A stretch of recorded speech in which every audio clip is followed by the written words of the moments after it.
Hi guys! Welcome to Jekotech TV! Smile ka muna dyan! Okay guys, let's go!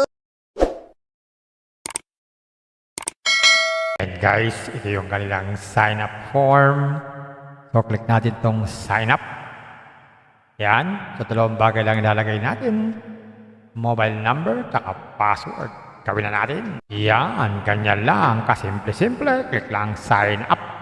Tapos, yan. Please complete security verification. Please click. So, babasahin lang natin to. Yung sunod-sunod na mga hinihinging letters or numbers. So, unang letra ay letter E, G, Y, O. Yan. Sabi failed. So, mali tayo. Ulit. W, X, N, O. Ayun, tama na. So, naka-register na tayo niyan. Save natin. Dito ka lumalabas, meron tayong balance agad na 30 pesos. At sabi dito, ang withdrawal daw ay 7-24 hours. So, anytime, pwede tayong mag-withdraw. Pero meron pang libre dito sa order. Ayan, meron tayo ditong libreng 1,200 na investment. Nakikita ito ng 12 pesos every day sa loob ng 180 days. So, lahat daw yan ay pwedeng withdrawin hanggat buhay pa itong application na ito. Ngayon, check natin magkano ang minimum withdrawal. Dito tayo sa Me.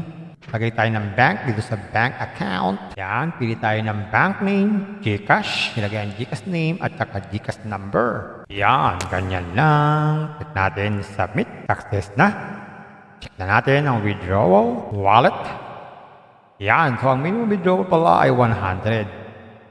At anytime pwede at wala raw fee. So hindi pa tayo pwede makapag-withdraw. Wala pa tayong 100. At meron pang isa dito sa game. Pwede tayong maglaro ng game. Kung gusto natin. Pero kung ayaw, okay lang. Ngayon, sa mga naiinip, meron silang inaalok ng mga investment. Check nga natin dito sa home. Ayan, ito yung mga investment na kailangan inaalok. Pinakamaliit ay 250. Pero ay may daily na 62.5 in 180 days.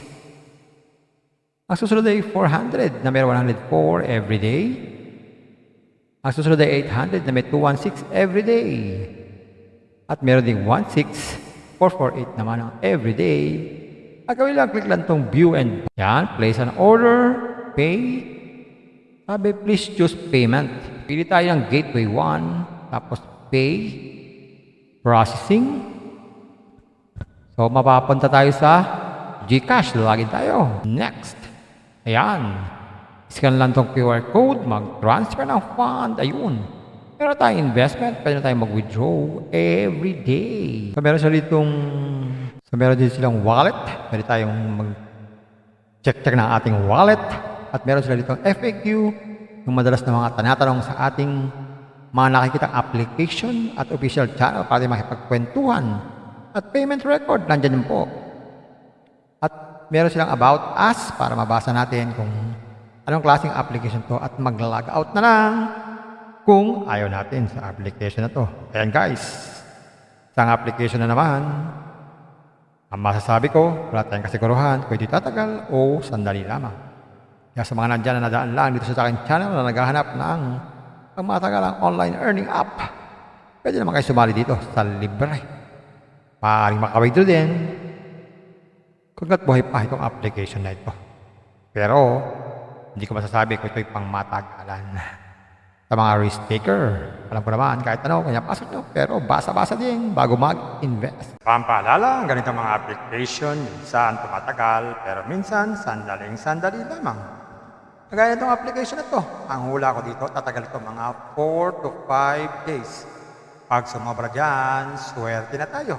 Kaya maging mag-ingat sa ating pag-invest. At kung wala kayong pag-invest,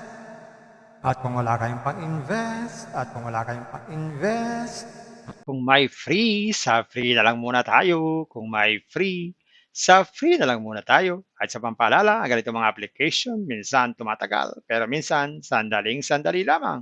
Kaya maging maingat sa ating pag-invest. Paring paalala, sabi po sa 1 Timothy chapter 6 verse 10, for the love of money is a root of all kinds of evils, is true this craving that some have wandered away from the faith and pierced themselves with many pangs. Totoo po ito. Ang pera naman ay hindi masama, yan ang ginagamit natin sa pang-araw-araw nating buhay, pambili ng bigas, ulam, sapatos at iba pa. Pero ang babala dito ay yung pag-ibig sa pera. 'Pag tayo po umibig na sa pera, maaari tayong makagawa ng sari-saring kasamaan. Yan po ang kinauugatan, yung ating pag-ibig sa pera. Kaya ito po ay isang babala dahil ang ating ibang mga kasama natin ay nawala na sa pananampalataya. Mas pinili nilang ibigin ang pera. Hindi na natin alam kung nasaan sila. Kaya pinag-iingat po tayo dito. Mag-iingat po tayo sa pag-ibig sa pera. Bye-bye. Ingat lagi sa pag-invest. Bye. Hi guys! Welcome to Jekatech TV! Smile ka muna dyan! Okay guys, let's go! And guys, ito yung kanilang sign up form. So click natin tong sign up. Yan. So dalawang bagay lang ilalagay natin. Mobile number, tsaka password. Gawin na natin. Yan. Ganyan lang. Kasimple-simple. Click lang sign up. Tapos, yan. Please complete security verification. Please click. So, babasahin lang natin to. Yung sunod-sunod na mga hinihinging letters or numbers. So, unang letra ay letter E, G, Y, O. Yan. Sabi failed. So, mali tayo. Ulit.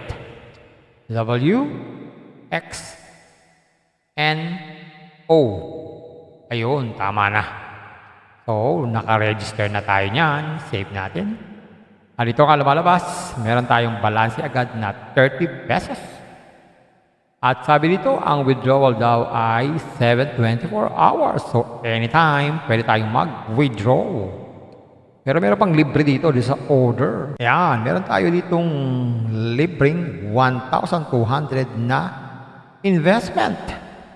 Nakikita ito ng 12 pesos every day sa loob ng 180 days. So lahat daw yan ay pwedeng withdrawin hanggat buhay pa itong application na ito. Ngayon check natin magkano ang minimum withdrawal. Dito tayo sa Me.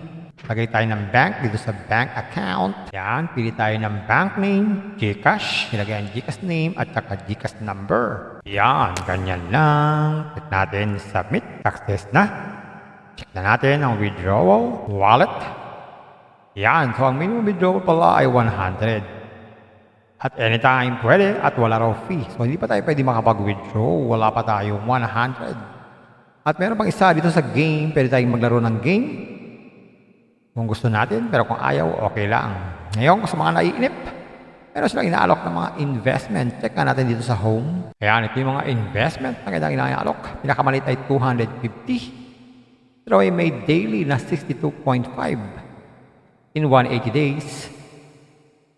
Ang susunod ay 400 na may 104 every day. Ang susunod ay 800 na may 216 every day. At meron ding 448 naman ang every day. At gawin lang, click lang tong view and yan, place an order, pay. Sabi, please choose payment. Pili tayo ng gateway 1, tapos pay, processing. So, mapapunta tayo sa GCash. Login tayo. Next. Ayan. Scan lang tong QR code, mag-transfer ng fund. Ayun. Meron tayong investment, pwede na tayong mag-withdraw every day. So, meron din silang wallet. Pwede tayong mag-check ng ating wallet. At meron sila ditong FAQ, yung madalas na mga tanatanong sa ating mga nakikita application at official channel para makipagkwentuhan. At payment record, nandyan po. At meron silang about us para mabasa natin kung anong klaseng application to at mag-log out na lang kung ayaw natin sa application na to. Ayan guys, isang application na naman. Ang masasabi ko, wala tayong kasiguruhan kung ito tatagal o sandali lamang. Kaya sa mga nandyan na nadaan lang dito sa aking channel na naghahanap ng matagalang online earning app, pwede naman kayo sumali dito sa libre. Maaaring maka-withdraw din kung buhay pa itong application na ito. Pero, hindi ko masasabi kung ito'y pang matagalan. Sa mga risk taker, alam ko naman kahit ano, kanya pasok nyo, pero basa-basa din bago mag-invest. Pampaalala, ang ganitong mga application, minsan tumatagal, pero minsan sandaling-sandali lamang. Kagaya itong application na to, ang hula ko dito, tatagal ito mga 4 to 5 days.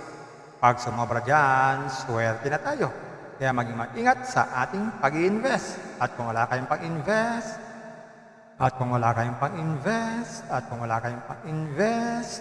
Kung may free, sa free na lang muna tayo. Kung may free, sa free na lang muna tayo. At sa pampaalala, ang ganito mga application, minsan tumatagal, pero minsan sandaling-sandali lamang.